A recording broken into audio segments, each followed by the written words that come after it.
وای پرون لیلا داسې په چلول کې ګیله کوله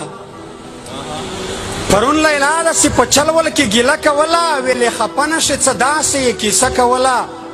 چې ته شاعر یې او د مینې کیسې نه پېژنې د محبت شنې سرې رنګینې کیسې نه پېژنې چیرې یوه ورځ خو د زما شنکي خالونه یاد کا یا مې چشمان یا مې د سرو شونډو سرونه یاد کا یا مې د تورو زلفو ول په ول تارونه یاد کا یا خو مې چیرې د بنګړو ډک مړوندونه یاد کا چیرې یوه دوې کیسې زما په تور وربل ولیکه یو دوه زما په دې نارې غاړه غزل ولیکه چې زه ډډه شم چې په ما پورې سندرې لیکي زما د سپینې خولې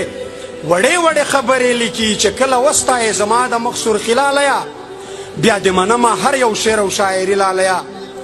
ما هم په غوڅو وچو شونډو ورته مړه وخندل زړه خو مې نه کېدو په زور مې په ډک زړه وخندل ما ورته وویل لیونې د ستا ګیله په ځای ده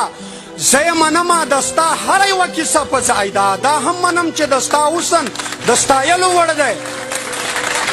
دا هم منم چې د ستا حسن د ستایلو وړ دی هر یو انداز دې په غزل د یادولو وړ دی خو زه څه وکړم پښتون یم خیاره درومي قسم په خدای که مې په خوله د عشق ټپه را درومي څنګه یې ولیکم ضمیر اجازت نه راکوي ما ته د وران وطن تصویر اجازت نه راکوي چې شنه خالونه لیکم شنه لوګي بارود را یاد شي هغه د کلي په جومات د بمبار دود را یاد شي چې سره لبان لیکم نو سرې وینې مې زړه ته راشي د زلمي ورور تودې تودې وینې مې زړه ته راشي هغه د پلار په مخ پرتې وینې مې زړه ته راشي هغه د مور په سر چې تلې وینې مې زړه ته راشي نه نه نو زه به څنګه ستا په مخ سرخي یادوم په مخ پرتې خاورې د خوار یتیم بچي یادوم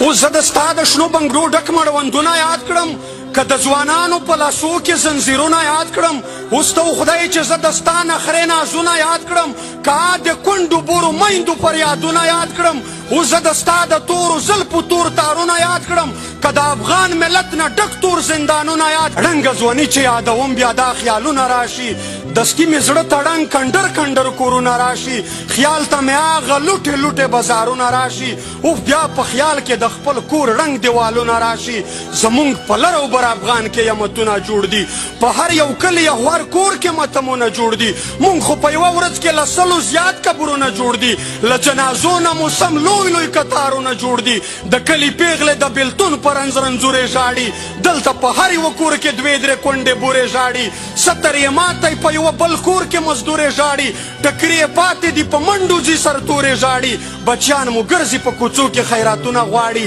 په یوه ډوډۍ پسې د ښار واړه کورونه غواړي اوس دا هر څه په اوبو یوسم ستا اوربل یاد کړم د یتیمانو ژړا پرېږدم ستا خندل یاد کړم اوس ته خدای چې زه د ستا نتکې چرګول یاد کړم کابل ورونه پېښور او په کابل یاد کړم څنګه د ځوانانو په لاشونو باندې خپې واړوم څنګه په دې سویو اندامونو باندې خپې واړوم ما ته د خپلو شهیدانو وینې زور راکوي د خړ کمر شهیدان پل په پل پیغور راکوي چې د شهید ارمان د قبر تصویرونه وینم چې د مرکۍ په دعاو چت لاسونه وینم نو په دې خپلې بېوسۍ په چغو چغو ژاړم د پښتون قام په بربادۍ په چغو چغو ژاړم لا خو مې هرتې تڼۍ واړه دښمنان ګرځي زه ورته ګورم د نقیب تور قاتلان ګرځي ما د طاهر د وړ د سوي بدن پور وانخیست ما له تر نن بدل د ګران هارون بېلور وانخیست ما له د خپل قام ننګیالي ځوانان ګټلي نه دي ما د عارف غوندې تنکي ځوانان ګټلي نه دي لیلا ما وبخښه خالونه وربل څنګه یاد کړم لیلا ما وبخښه خالونه وربل څنګه یاد کړم ستا نری غاړه سرې ورشنډې چرګل څنګه یاد کړم تر څو چې وانخلم د دغو شهیدانو بدل د کونډو بورو ځورېدلو یتیمانو بدل تر څو چې ونه کړم تپوس د نړېدلي وطن د باروتو په ور وړي ته وسوځېدلي وطن زه مې چې بیرته خپل غیرت و ایمان ونه ګټم تر څو چې هغه حلال شوي مشران ونه ګټم زما نه مه کوه لیلا د شنو خالونو تمه د ستا په حسن د غزلو او شعرونو تمه بیا لیلا سوړه سپیلی وکړ بیا یې دا وویل په عاجزي یې غرې ونیولې په ژړا وویل چې اوف ما معاف که ګیلې بس که ګیله منه یاره د لر او بر افغان ولس په در دردمنه یاره د لر او بر افغان ولس په در دردمنه یاره